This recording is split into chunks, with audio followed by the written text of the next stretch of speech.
মধ্যবিত্ত কিছু নেব না না মধ্যবিত্ত সংসারে গাইস, আমাদের আজকে মধ্যবিত্ত সংসারে রোস্ট পোলাও খাচ্ছে। এখানে একটা ভিডিও বের করে রাখে দেখো।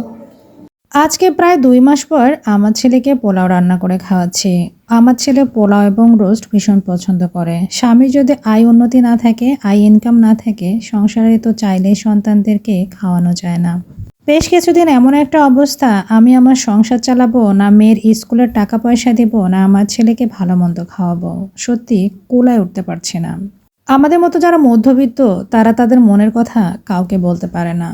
তারা মানুষের কাছে হাত পাততে পারে না, আবার মুখ ফুটে যদি কাউকে বলে, মানুষ আবার বিশ্বাসও করতে চায় না। সত্যি কি যে একটা যন্ত্রণা একটা মধ্যবিত্ত, শুধু সেই জানে। আমার প্রায় সময় ঘরে চাল থাকে না, তারপরেও আমি বলতে পারি না আমি না খেয়ে আছি, আমি আমার সন্তানকে নিয়ে না খেয়ে আছি। মাঝে মাঝে মনে হয় ছোট্ট ছেলেটাকে রেখেই আমি কোনো একটা কাজের সঙ্গে যুক্ত হই। টাকা পয়সা জীবনে ভীষণ প্রয়োজন, কিন্তু আমার ছেলেকে দেখার মতো কেউ নাই। মেয়েটা তো সারাদিন স্কুলে যায়, স্কুল থেকে আসতে আসতে সেই বিকাল হয়ে যায়। সব থেকে বড় কথা কি জানেন, সংসারের খুঁটি যদি শক্ত না হয়, সে সংসার নড়বড় হয়ে থাকে।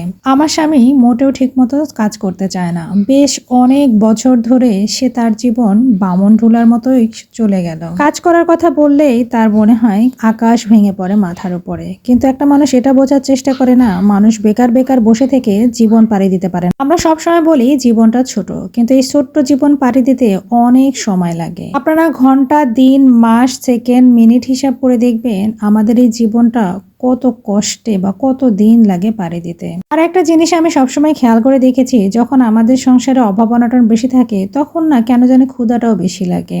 আমার ছেলে যখন বারবার আমার কাছে খাবার চায়, তখন ভিতরটা একদম ফেটে যায়। ছোটবেলা থেকে বড় হয়েছি, অভাব কি জিনিস বুঝিনি, এখন বুঝি। বাবা কত কষ্ট করতেন আমাদের জন্য, হয়তোবা তারা না খেয়ে আমাদেরকে খাওয়াতেন, যেমন আমি আমার সন্তানকে খাওয়াই। আমি নিজে না খেয়ে আমার সন্তানদেরকে খাওয়ানোর চেষ্টা করে।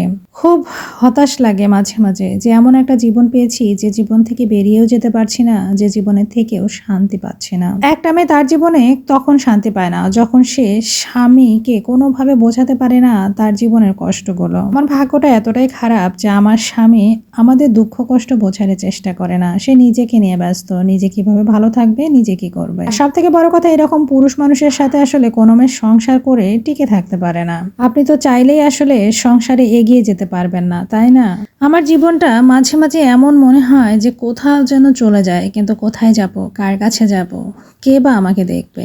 আজকাল আপনি দেখবেন বাবা মারাও স্বার্থপর। যে সন্তানের বেশি টাকা, সেই সন্তানদের জন্য তাদের মায়া দয়া ভালোবাসা একটু বেশি থাকে, তাদের খোঁজ খবরও নিতে থাকে। আর যে সন্তানের টাকা নাই, তাদের পরিচয় দিতেও না তারা লজ্জা পায়, তারা তাদের বাড়িতে ডাকতেও লজ্জা পায় যে কেন আসবে। আমি এই জন্য আমি আমার বাবার বাড়িতেও তেমন একটা যাই না। জীবনে শুধু এখন একটাই চাওয়া, সন্তান দুটাকে ভালোভাবে মানুষ করব, তারা জীবনে বড় হয়ে যদি ভালোভাবে থাকতে পারে, তাদের জীবনে সুখী হয়, এর থেকে বড় চাওয়ার আর আমার কোনো কিছুই নাই। আমি মা হয়ে আল্লাহর কাছে একটা প্রার্থনাই করি, আমার 2টা সন্তানকে যেন আমি মানুষের মতো মানুষ করতে পারি, তারা যেন বড় হয়ে তাদের জীবনে সফলতা অর্জন করতে পারে, তাদের জীবনে কখনো যেন দুঃখ কষ্টের আঁচটুকু না লাগে। আল্লাহ পাকের কাছে আমার এতটুকুই চাওয়া। আমি মাঝে মাঝে ভাবি আমার সন্তানটা আরেকটু বড় হয়ে গেলে ওকে মাদ্রাসায় ভর্তি করে বোর্ডিং এ উঠাই দিয়ে আমিও একটা কাজ করব, কারণ সারাটা দিন যদি আমি আমার বাচ্চাকে সময় না দিই, আমার বাচ্চাকে দেখবে কে? আমি ফেসবুকে অনেক সময় দেখি অনেক বাচ্চাকে ঘরের মধ্যে আটকে রেখে মায়েরা কাজ করে, তাদের আসলে কতটা কষ্ট হয়, তাই না? না পারে সন্তানকে ঠিক মতো দেখতে, না পারে সংসারের জন্য ইনকাম করতে, কারণ টাকা ইনকাম না করলে তো সে সন্তানদের পেটে খাবারও দিতে পারবে না। একটা মা কতটা অসহায় হলে সন্তানকে ঘরের মধ্যে তালা দিয়ে রেখে কাজে যায়, একবার ভেবেছি। অথচ কিছু কিছু মানুষ মনে করে আমাদের এই কষ্টগুলো কোনো কষ্টই নয়। তো অনেক দুঃখের কথা বললাম। আজকে তো দেখেন আমি আমার ছেলেকে পোলাও খাওয়াচ্ছি, মাংস রান্না করেছি অনেক দিন পর। আমার ছেলে তো মজা করে খাচ্ছে।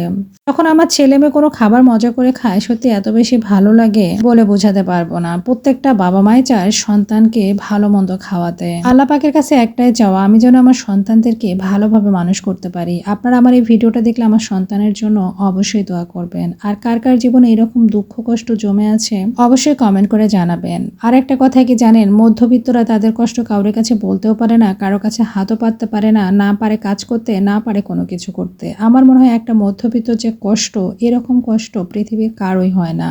একজন খুবই গরিব মানুষ, সে কিন্তু চাইলে মানুষের কাছে হাত পাততে পারে। তো আমরা যারা মধ্যবিত্ত আছি, কারো কাছে হাতও পাততে পারি না, আবার পেটের ক্ষুধা কাউকে দেখাতেও পারি না, নিজে কষ্টে দুঃখে ধুকে ধুকে মরে যায়। আল্লাহর কাছে মাঝে মাঝে বলি, আল্লাহ পাক তুমি আমাকে এই দুনিয়াতে পাঠিয়েছো, হয় আমাকে অনেক বড় লোক করে দুনিয়াতে পাঠাতে, আর নয়তো একদম গরিব করে পাঠাতে। মাঝে মাঝে এই কষ্টগুলো সহ্য হয় না। যখন আমি আমার একটা কথা কি জানেন, যে মেয়েদের স্বামী ভালো না, সে মেয়ে হাজার চেষ্টা করলেও না সেই সংসারে কখনো উন্নতি করতে পারে না। আপনার স্বামী যদি একদিন কাজ করে আবার 10 দিন বসে থাকে, সে 10 দিন বসে বসে খায়, তো বাকি 10 দিনগুলো সে কিভাবে চালাবে? একটাবারের জন্য সে পুরুষ মানুষটা চিন্তা করে না। হ্যাঁ আল্লাহ, কি করব, মাঝে মাঝে বুঝে উঠতে পারি না, আমার কষ্টের কথাগুলো কাউকে বলতে পারে না। আমার মতো অনেক আপু আছেন যাদের স্বামী কোনো কিছু করে না, তারা বাধ্য হয়ে নিজের সন্তানকে ঘরে রেখে কাজ করতে যায়। তারা যে কতটা দুঃখী, কতটা নিরুপায় হয়ে তাদের সন্তানকে বাসায় বন্দি করে কাজ করতে যায়, সে জিনিসটা আমি হাড়ে হাড়ে টের পাই। মাঝে মাঝে ভাবি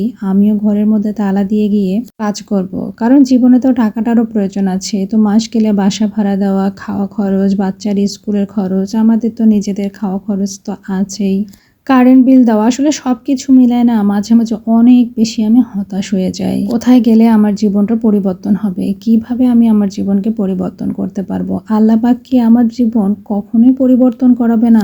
এসব বলতে থাকি আর আফসোস করতে থাকি। আর কি করব বলেন? সব থেকে বড় কথা কি জানেন, জীবনে টাকা পয়সা যাদের আছে তাদের পাশে দেখবেন সবাই আছে, তেলো মাথায় তেল দিতে সবাই পছন্দ করে, কিন্তু যাদের টাকা নাই তাদের পরিচয় আসলে মানুষ দিতে চায় না। তবে যাই হোক, মানুষের পরিচয় নিয়ে আমার কাজ নাই। আল্লাহ পাকের কাছে শুধু একটাই চাওয়া, সন্তানদের মানুষ করি, সন্তানরা যদি মানুষের মতো মানুষ হয়, তাদের পায়ে যদি তারা দাঁড়াতে পারে, আমার আর জীবনে কোনো চাওয়া পাওয়ার নাই। আমার জীবন নিয়ে আমি কখনোই ভাবি না, আমার জীবন আল্লাহ পাক যেভাবে রেখেছেন এইভাবেই চলে যাবে। সন্তানরা ভালো থাকবে, এর থেকে সুখী আমার মনে হয় না পৃথিবীতে আমি আর কোনো কিছু পাবো। মহান রব্বুল আলামিনের কাছে আমার একটাই চাওয়া, আমার সন্তানদের যেন ভাগ্যে কখনো দুঃখ কষ্ট আসতে না দেয়, আমার সন্তানরা যেন জীবনে সফল হয়, তাদের জীবনে যেন সুখ শান্তি উপভোগ করতে পারে।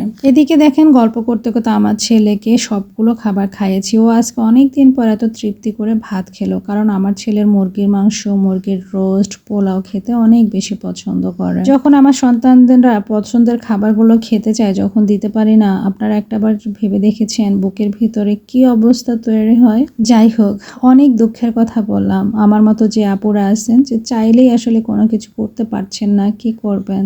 আমি তো নিজেই মাঝে মাঝে হতাশ হই, তারপরে বলবো ধৈর্য ধরেন।